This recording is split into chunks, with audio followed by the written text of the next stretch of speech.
จงฮักกันและกันแต่จงอย่าสร้างพัทธายนฮักแต่ขอให้ความฮักนั้นเป็นเหมือนห่วงมหาสมุทรที่ปินออมอยู่ระหว่างหัวใจของท่านทั้งสองจงเติมถ้วยของกันและกันแต่อย่าดื่มจากถ้วยเดียวกันจงแบ่งข้าวปิ้งแก่กันแต่อย่ากัดกินจากก้อนเดียวกันจงม่วนซื่นและสังสรรค์ด้วยกันแต่ขอให้แต่ละคนได้มีโอกาสอยู่อย่างโดดเดี่ยวดังเส้นสายพินนั้นต่างอยู่โดดเดี่ยวแต่มวลนอนซ่อนด้วยทำนองดนตรีเดียวกันแต่จงยืนอยู่เคียงข้างกันแต่อย่าไกลกันเกินไป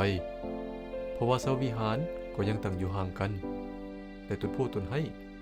ก็บ่อาจจะเติบใหญ่แต่ห่มเงาของกันและกันได้จากปึ้มปรัชญาชีวิตเขียนโดยคาลิล กิบรัน